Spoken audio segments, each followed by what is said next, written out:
पहले गुड़गांव में शराब सस्ती थी, इसलिए दिल्ली के लोग भी वहां जाकर शराब पीना पसंद करते थे।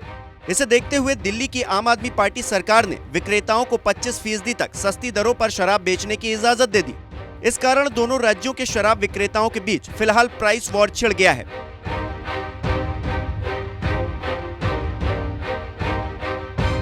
दिल्ली के विक्रेताओं ने तो बाकायदा पर्चे छपवा कर बंटवा दिए हैं कि अब गुरुग्राम क्यों, यानी पीने के लिए अब वहां जाने की जरूरत नहीं है, आपको दिल्ली में ही सस्ती शराब मिल जाएगी।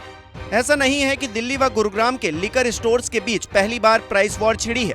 पिछले साल नवंबर में जब दिल्ली सरकार नई शराब नीति या एक्साइज पॉलिसी लाई थी, तब भी ऐसी स्थिति बनी थी। दिल्ली के कई शराब स्टोर पर एक बोतल पर एक मुफ्त के आकर्षक ऑफर भी दिए जा रहे थे।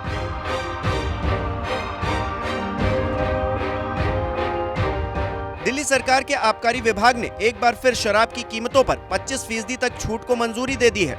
इसी के साथ दिल्ली और गुरुग्राम में शराब की कीमतों को लेकर जंग छिड़ गई है।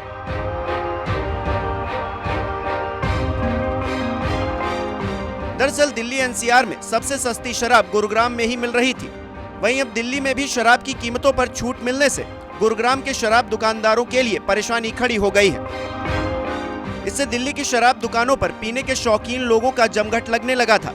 इससे परेशान होकर दिल्ली सरकार ने इस साल फरवरी में शराब पर छूट का प्रावधान खत्म कर दिया। इसका असर जब सरकारी खजाने पर दिखने लगा तो आम आदमी पार्टी सरकार ने अब फिर से डिस्काउंट की छूट दे दी है। राजधानी में शराब की बिक्री पर छूट का सिलसिला अभी आने वाले कुछ हफ्तों तक जारी रह सकता है।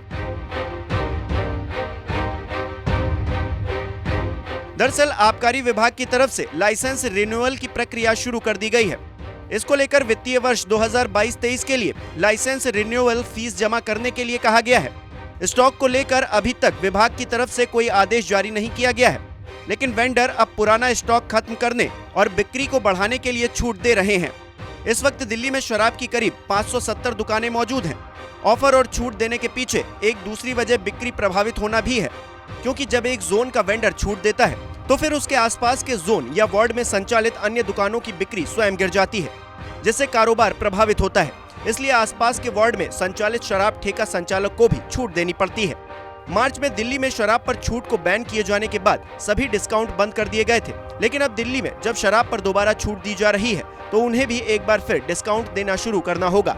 हालांकि दिल्ली और गुरुग्राम में शराब की कीमतों को लेकर छिड़ी जंग के बीच दुकानदारों के लिए मुनाफा कमाना मुश्किल होगा। आबकारी विभाग के आयुक्त डॉक्टर अनिरुद्ध शर्मा ने बताया है कि दिल्ली में शराब पर छूट से गुरुग्राम में करीब 60% कारोबार प्रभावित हो रहा है। वहीं गुरुग्राम में किसी तरह की छूट ठेकेदार नहीं दे सकते हैं।